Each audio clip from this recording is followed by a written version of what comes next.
Ever stayed in an Airbnb and thought, what if there's a camera in here? Then you start freaking out a bit and start to look at the smoke detector, the alarm clock, the Teddy coffee bears. mug that's sitting next to the coffee maker. I mean, are you being watched or are you being paranoid? So many feelings, right? Well, you're not alone if you're feeling this way because hidden cameras are showing up in the most personal spaces, and the people behind them, well, they're not always strangers, which is really scary. So today we're talking about the rise of secret cameras. So why the laws aren't really catching up, and how do you spot the signs that there may be a surveillance camera or hidden camera in an Airbnb or somewhere else? So here to discuss these topics, my wonderful co-hosts, Scott Wright and Kevin Johnson. Both of them are here. Look at this. I see. I'm not worried about hidden cameras for me, and I want to be very clear. Yeah? I'm going to rant, and the idea of hidden cameras make me so angry. As they should. Yeah, I'd rather talk about Trump, and they make me angrier than that. Wow. See, I'm not worried about security cameras. I just wander around the Airbnb completely naked because nobody wants to see this, so they'll delete that video. No, yeah, this is one of those ones where this is where I guess I'm naive, right? I was actually having this conversation with Brittany, and it's funny, not because of the topic of today. There was I don't remember if it was an article or somebody tweeted it out or whatever, that it was like, it was about a case where this person had, oh, I know what it was. I listened to this weird podcast called Crime Junkies, and it's one of the random podcasts I listen to. I've heard a lot about that. I heard it's a good podcast, actually. Yeah. Uh-oh. I Maybe think not. it's a good, I think it's a great podcast. It's two women that they basically chat, and it's actually interesting. Mhm. They've built up what appears to be a pretty substantial, like they do research, and they have people that work with them as journalists, and they reach out to people like in the current episode I'm listening to today, they were actually like, well, when we were on the call with this FBI agent, and he was like they really do research. The thing I don't like about it is the way they present is actually interesting.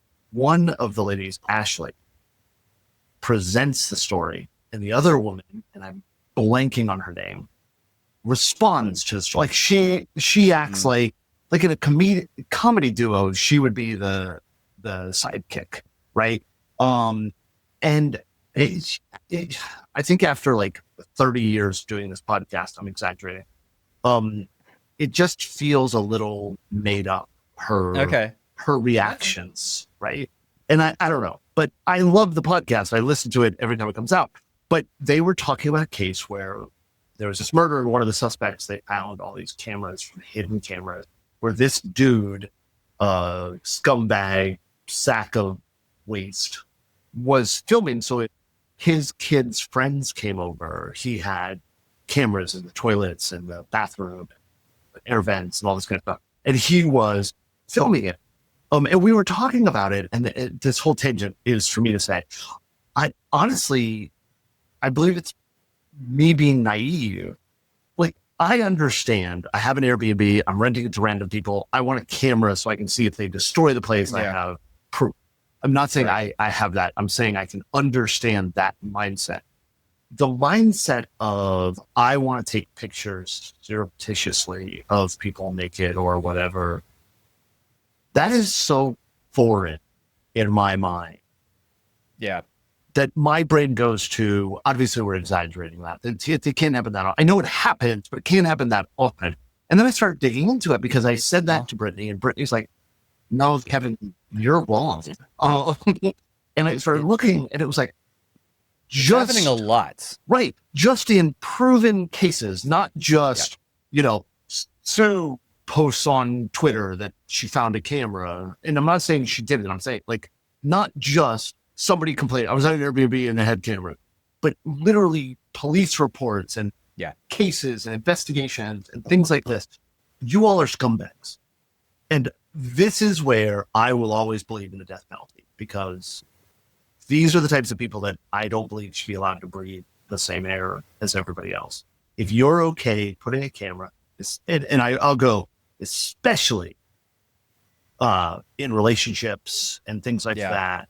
Like, I don't think scumbag covers it. But this is actually really, unlike many of the things we hear about that are really just exaggerated by the news or whatever, this is a significant problem.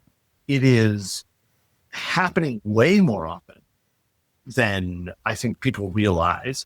And bluntly, and we'll talk about this in a minute, the current solutions to it don't work. Yeah. We'll link in the show notes the article that I read that spurred this conversation. This was a case in the UK. There was this guy, Robert Holden.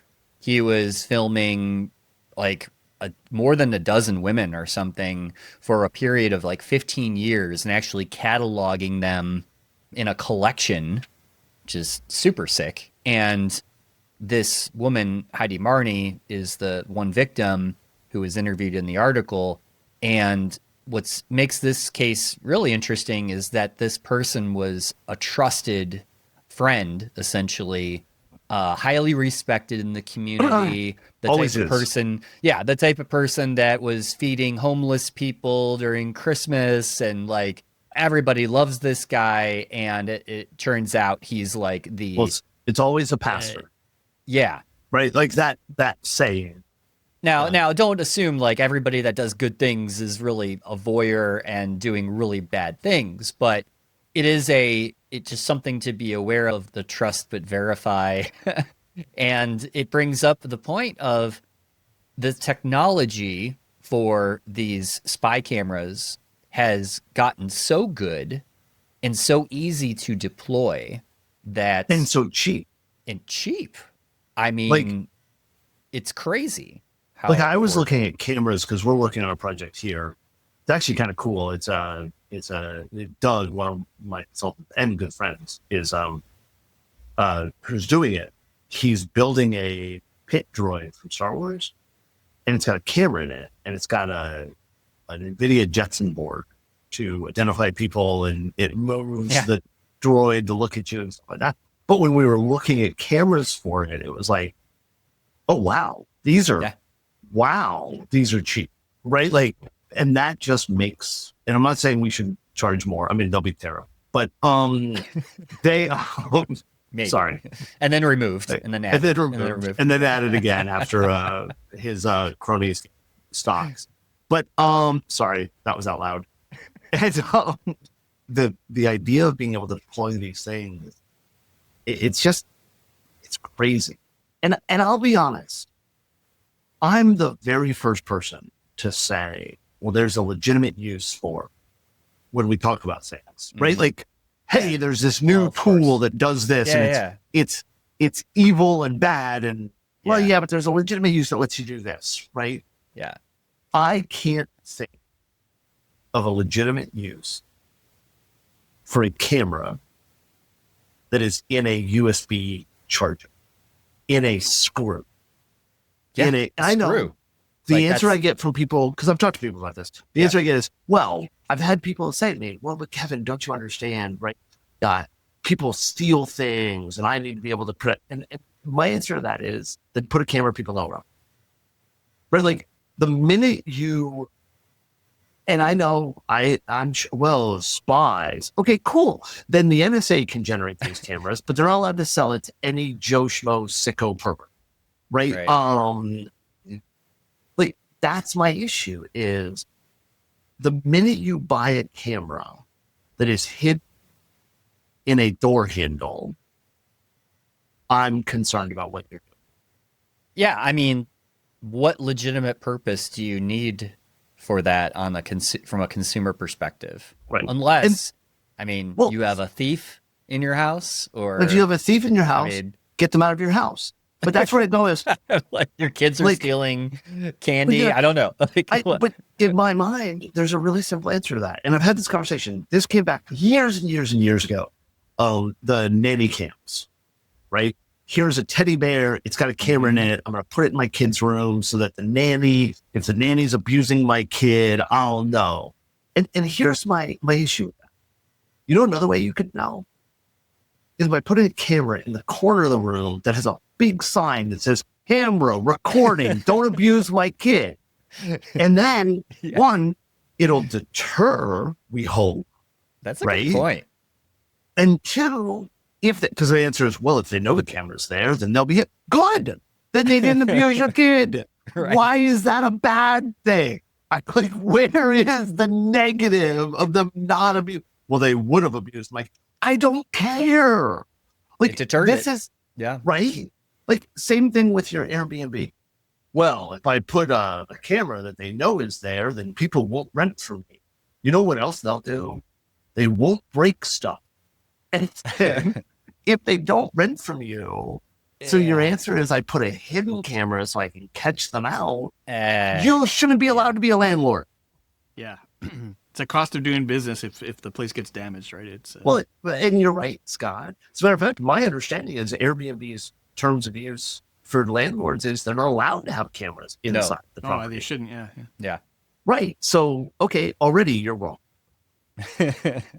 Yeah. Oh, I don't like those laws. Okay, then don't sign up for Airbnb. Well, speaking of laws, the other topic associated with this is that the voyeurism laws have not really caught up.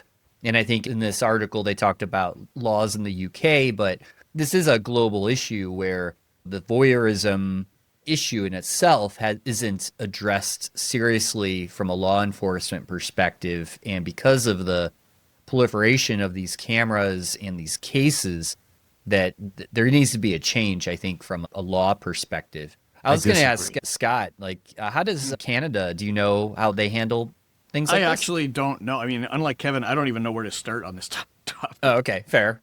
Yeah. Sorry, man. I was curious. But, I mean, I was going to say, that there's so many technology advancements that are really double-edged swords, right? I mean, you get great value out of having miniature cameras. I have dozens of them in a car, that now they take pictures of the traffic speed limit signs, and you can see the speed limit on your display because the camera took a picture of it. That's why they're getting so cheap, right? But because they're in mass production at a very high quality and low cost. But I don't know what we can do about the sale of them to consumers. Honestly, I don't think we can do anything. Yeah. No, you can't. And I disagree with the idea that the laws need to catch up. And here's why I say that. Why? I'm not saying the laws are right. I do know that in some states, and I go back to, this is part of the conversation that Brittany and I had, right? Like my understanding is here in the United States, there are states where you own the property, you're allowed to put a camera in because it's your property. Sure. I don't think we want to change that law. Well, right? If you're operating a service, though, Kevin, that people are trusting. No. Like a hotel. This is different, I think. Wait, this is different because if you're offering a service like a hotel, then you're not allowed to put cameras inside. That's true, yeah. But in your private property, this goes to and let's pick on Brittany and I. Yeah, you're right. Brittany and I bought a house. My understanding, that sounded like a book, but my understanding is that because both Brittany and I bought the house, I can't put cameras legally in the house without her knowing. It's also her property. Okay. Now, originally, when we started this process, and this is more information than people need to know, but Brittany was looking to buy a house before she and I got together and decided to do this. And so she had already been approved for mortgage. She had already been approved for a big enough mortgage that she could afford the house that we ended up with without me, right? If we had done that, where she bought it by herself, legally she'd be allowed to put a camera in the house without my permission because it would be her property. As much as I hate that that's the law, I think that from an abuse perspective, I think that that's something we don't want to change. What I think we need to do is enforce the laws we have about the use of those types of images. I think you also, though, need a deterrent. You need maybe a stronger deterrent than exists right now. I don't know. That's the enforcement. That's the, well, because we're not enforcement is different than deterrent, right? No, but that's my point, Scott. We have the deterrent. You'll go to jail in most of the 50 states, is my understanding. Right, but enforcing, I think I see what you mean. But they don't do it, right? When the victim goes to the cops and says, hey, my abusive boyfriend has pictures of me naked, of across the board, the police's answer is, well, why did you pose for naked pictures with your boyfriend? Did you send him those naked pictures? That's what happens, right? It's right, disgusting. but I think there should be, maybe as Tom says, the laws need to catch up a little bit in terms of the kinds of issues that we see that weren't seen decades ago, right? But my point, Scott, is how is what we saw decades ago different? If you take a picture of a woman naked without her permission and you share it with other people. Because it's much easier now to be done, as we just said earlier. What does ease have to change the fact that you broke the law? Right, but the fact that it's so easy to do needs to be countered by a bigger penalty, I believe. But, so you're saying that if something is easier to do, we should punish you more if you do it? Well, I don't know. I'm not arguing. I see what he's saying. I mean, the technology is advanced so much that it's easier to share, it's easier to capture and do illegal things with a camera, right? But if the law says you're not allowed to do that. Yeah, but I think there's probably not enough clarity in the law. I don't know the law, but I think the law probably has some assumptions. Oh, wow. I'm perfectly fine saying there's not enough clarity in the law. Yeah, I think we're talking about maybe clarity that's what I here. mean, right? Yeah. Enforcement, I totally agree. But I think that the enforcement is the problem because of the clarity. Yeah. Right. What we need to do is get law enforcement to understand they're responsible for this. Oh, I agree on that. Right. Like, totally. Bluntly, we've had this. Yep. So, for example, though, if the law isn't strict enough, then the law enforcement is going to say, well, I got so many of these kinds of things to investigate versus this thing that is a more minor thing or harder to prove or things like that, right? So I think you're right. The clarity is the essential part of the enforcement, but I think we have to also realize the reality of what law enforcement deals with when they're faced with that enforcement. Oh, that's a simple answer. Law enforcement is dealing with the wrong things. Plain and simple, right? And this has been a study multiple times, right? Law enforcement is dealing with social work. Law enforcement isn't social workers, right? Law enforcement is enforcing the law. Mm-hmm. That's their job, right? The problem is we've given them more responsibility. We've also given them less training. We've also allowed psychopaths to become cops. That's a different conversation. We've allowed the police unions to tell us how busy they are. We need to enforce the law. When a woman goes to the police and says, somebody has pictures of me naked, the answer at that point is, tell us who. If that isn't your answer as a cop, stop being a cop. I know we have to move on to the next part. So good thing that we are not lawyers on this podcast. So I do not play one on TV, and neither does Scott or Kevin. So I pretend to be one on Twitter. That's true. But I did want to cover quickly just some tips on if you are concerned that there may be a camera in your Airbnb, as an example. One of the techniques you can use is just use the flashlight on your phone, like turn the lights off in the room and just kind of scan around at the alarm clock, all the different areas that you think, the screws that are hanging out of the bed frame. I don't know, but you can see a reflection typically. There are apps that also do this as well. You can go on Amazon and buy RF detectors. There are tools to do this. The flashlight might be the simplest way to see that reflection of a lens, right? That might be looking at you. Of course, there's professionals that can come in and actually professionally, like if you're concerned about somebody like an ex-boyfriend or husband or something, you got cameras in your house, you may want to call a professional to actually look for bugs and things like that. But there are options. And unfortunately, this is a problem that is not going to go away and is probably going to get worse. So just want to spread some awareness about hidden cameras. So with that, laws. and yes, and the laws. So, well, I think that's all we have time for today. But thank you both for commentary, colorful, opinionated commentary. We love it. We love it. Thank you. And until next time, thank you all for listening, and stay safe, stay secure, and stay private. Thanks, everyone. Thank you for watching or listening this episode. Be sure to subscribe wherever you like to get your podcasts. Visit sharedsecurity.net for merch, previous episodes, and more. If you'd like to help support the podcast, join our Patreon to get ad-free episodes and many more exclusive supporter-only benefits. Visit sharedsecurity.net/supporter for more details.